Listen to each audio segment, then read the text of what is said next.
الحمد لله رب العالمين والصلاة والسلام على سيد المرسلين وعلى آله وصحبه أجمعين، أما بعد، فأعوذ بالله من الشيطان الرجيم. بسم الله الرحمن الرحيم. ضرب الله مثلا للذين كفروا امرأة نوح وامرأة لوط كانتا تحت عبدين من عبادنا صالحين فخانتاهما فلم يغنيا عنهما من الله شيئا وقيل ادخلا النار مع الداخلين. وضرب الله مثلا للذين آمنوا امرأة فرعون امرأة فرعون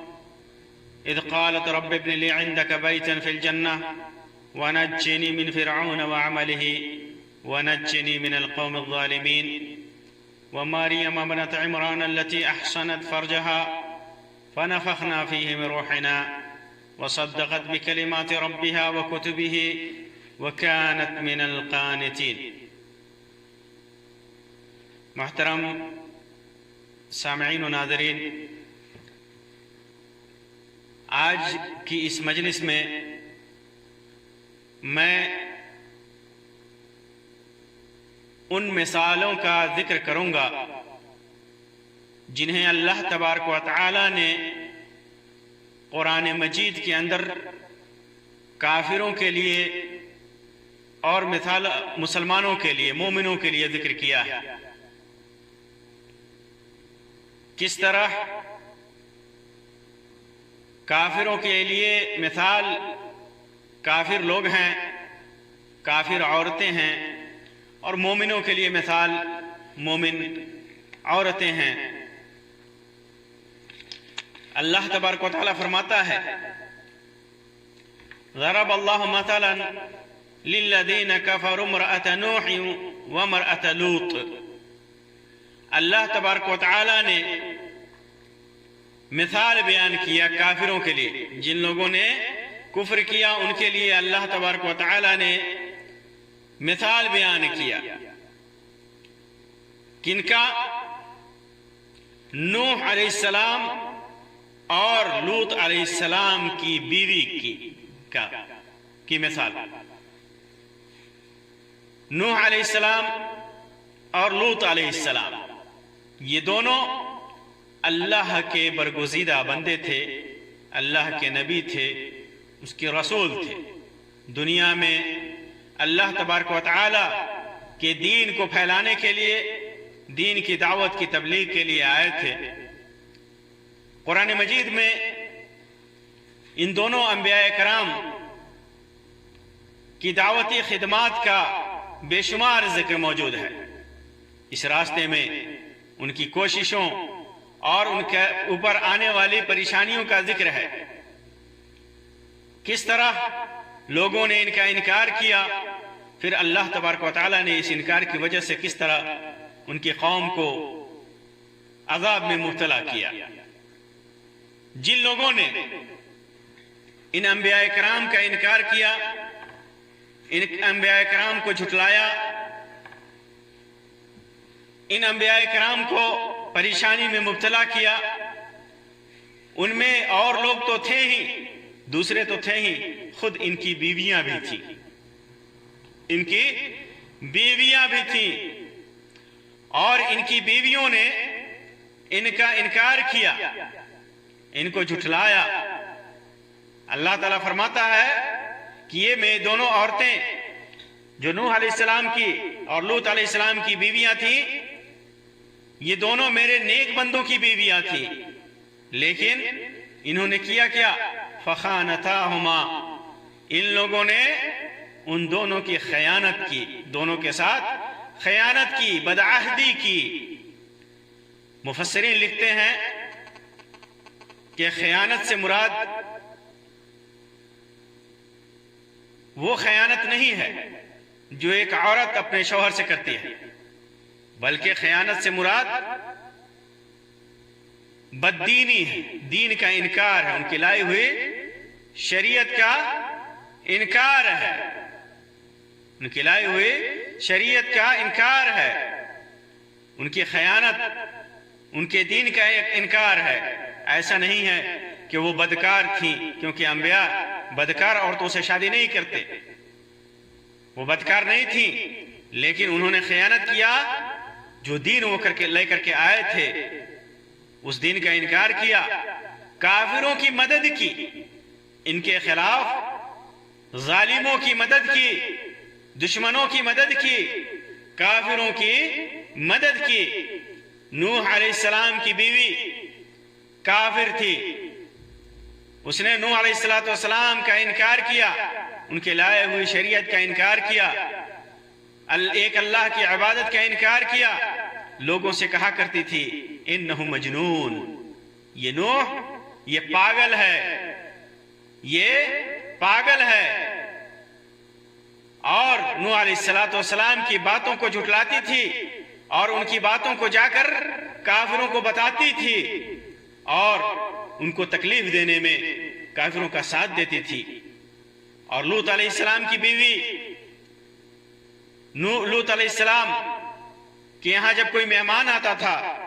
تو کافروں کو جا کر بتاتی تھی، اور وہ مہمان کے ساتھ، ان مہمانوں کے ساتھ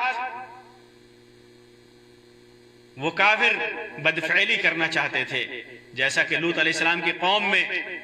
لواطت کی بیماری عام تھی، اور اس بیماری سے، اس گناہ سے اللہ کے نبی لوط علیہ السلام روکنا چاہتے تھے قوم کو، اور وہ لوگ ان کا ٹھٹھا اڑاتے، مذاق اڑاتے، یہاں تک کہ ان کے یہاں جو مہمان آتے یہ عورت جا کر کے ان لوگوں کو بتا دیتی کہ ان کے یہاں مہمان آئے ہوئے ہیں، خوبصورت ہیں، تم لوگ جا کر بدفعلی کرو۔ یہی واقعہ ہوا تھا کہ فرشتے لوط علیہ السلام کے پاس آئے تھے نوجوانوں کی شکل میں، اور اس عورت نے جا کر کے بتا دیا تھا، لیکن ان فرشتوں نے کہا تھا کہ اب گھبرائیں نہیں، اللہ تبارک و تعالیٰ ان کو عذاب دے گا، آپ نکل جائیں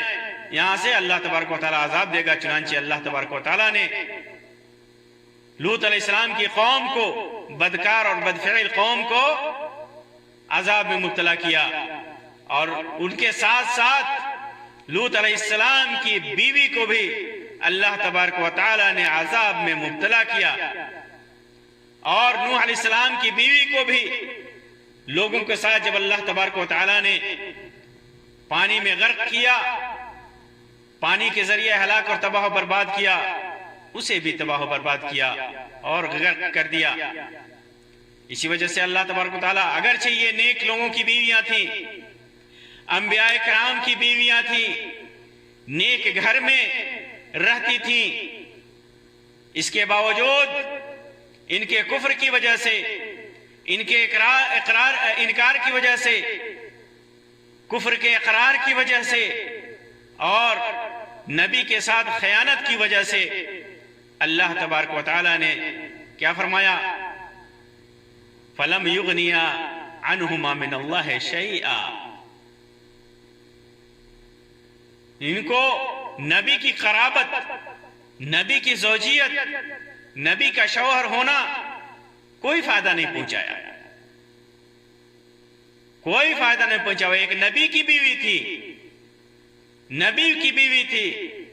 اللہ کے نیک بندے کی بیوی تھی، نیک گھر میں تھی، لیکن یہ قرابت، یہ رشتہ داری، یہ زوجیت، کوئی چیز ان کے کام نہ آ سکا، کوئی چیز ان کی مدد نہ کر سکی، اور اللہ تبارک و تعالیٰ نے انہیں تباہ و برباد کیا۔ وَقِيلَ ادْخُلَ النَّارَ مَعَ الدَّاخِلِينَ، اور کہا کہ جاؤ جہنم میں جانے والوں کے ساتھ تم بھی جاؤ۔ یہ بات ان سے روایتوں میں آتا ہے، مفسرین نے لکھا ہے کہ جب ان کی موت ہوئی اس وقت فرشتوں نے کہا جا کر کے کہ جاؤ جہنم میں جانے والوں کے ساتھ تم بھی جاؤ۔ اور بعض مفسرین نے لکھا ہے کہ قیامت کے دن انہیں کہا جائے گا کہ جو ہمیشہ جہنم میں رہنے والے لوگ ہیں ان کے ساتھ تم بھی جہنم میں جاؤ، تمہارا ٹھکانہ بھی جہنم ہے، تمہارا ٹھکانہ بھی جہنم ہے۔ آپ غور کیجئے ایک نبی کی بیوی ایمان نہیں لاتی پھر اسے سزا ہوتی ہے، وہ جہنم میں جاتی ہے۔ تو یہ دعویٰ کرنا کہ قرابت، رشتہ داریاں اور ولایت قیامت کے دن نفع پہنچائے گی، اس آیت کے خلاف ہے۔ کسی کی قرابت، کسی کی رشتہ داری قیامت کے دن کوئی فائدہ نہیں پہنچائے گی، بلکہ جو چیز فائدہ پہنچائے گی انسان کا وہ عقیدہ ہے، وہ چیز عقیدہ ہے انسان کا، صحیح عقیدہ،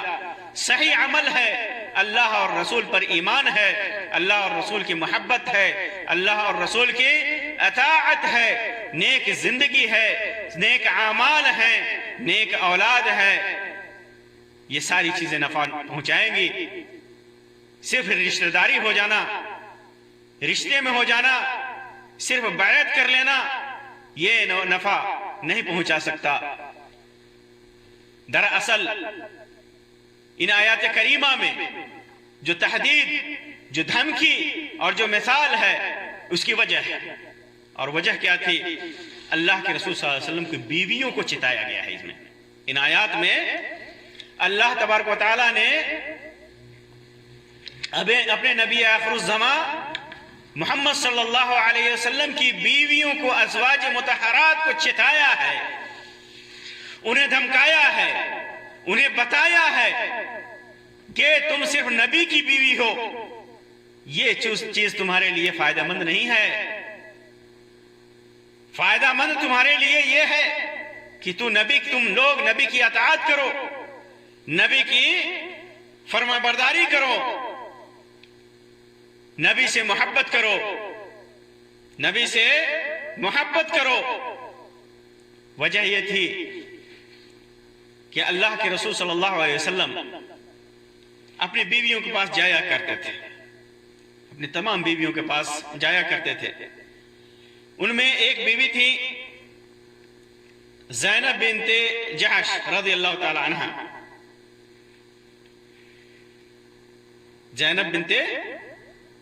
جحش رضی اللہ تعالی عنہ، جن کے پاس اللہ کے رسول صلی اللہ علیہ وسلم، صحیح بخاری اور صحیح مسلم کی روایت ہے، زینب بنت جحش کے پاس کچھ دیر زیادہ ٹھہرتے۔ وجہ یہ تھی کہ ان کے پاس شہد ہوا کرتا تھا، ہنی ہوا کرتا تھا، شہد۔ اللہ کے رسول صلی اللہ علیہ وسلم جاتے اور آپ کو شہد بہت زیادہ پسند تھا، تناول فرماتے، اس وجہ سے وہاں پہ کچھ زیادہ ٹھہرتے، معمول سے کچھ زیادہ ٹھہرتے۔ یہ دیکھ کر کے حفصہ رضی اللہ تعالیٰ عنہ اور عائشہ رضی اللہ تعالیٰ عنہ نے ایک اسکیم تیار کی کہ اللہ کے رسول صلی اللہ علیہ وسلم آئیں تو ایک ایسی بات کہی جائے، کوئی ایسی بات کہی جائے کہ آپ وہاں زیادہ نہ ٹھہرے۔ تو انہوں نے کہا، جب وہ آئے کہ اللہ کے رسول صلی اللہ علیہ وسلم عائشہ رضی اللہ تعالیٰ عنہ کے پاس گئے تو کہا کہ آپ کے منہ سے مغافیر کی بو آ رہی ہے۔ مغافیر ایک قسم کا پھول ہوتا تھا جس کے اندر سے گوشت یا مچھلی وغیرہ کی بو آتی تھی، مہک آتی تھی۔ تو کہا کہ آپ کے منہ سے مغافیر کی بو آ رہی ہے،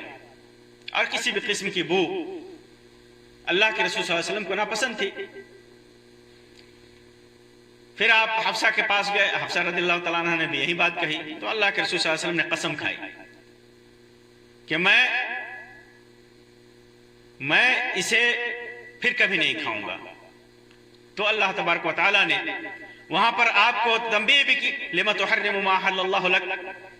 تَبْتَغِي مَرْضَاتَ أَزْوَاجِكَ، اے نبی، بیویوں کو خوش کرنے کے لیے تو آپ کیوں حلال چیز کو جسے اللہ نے آپ کے اوپر حلال کر رکھا ہے حرام کر رہے ہیں؟ آپ اللہ کا حکم مانیے۔ پھر اس کے بعد اللہ کے رسول صلی اللہ علیہ وسلم نے حفصہ رضی اللہ تعالیٰ عنہ سے کہا کہ اس بات کو کسی کو مت بتانا، اس بات کو کسی کو مت بتانا۔ بعض روایات میں آتا ہے کہ ماریہ قبطیہ کے سلسلے میں جب وہ آئیں حفصہ رضی اللہ تعالیٰ عنہ کے پاس تو اللہ کے رسول صلی اللہ علیہ وسلم کے ساتھ تھیں، حفصہ رضی اللہ تعالیٰ عنہ آ گئیں، دیکھ لیا تو اللہ کے رسول صلی اللہ علیہ وسلم نے ان کو اپنے اوپر حرام قرار دیا، جو اللہ کے رسول صلی اللہ علیہ وسلم کی خادمہ تھیں۔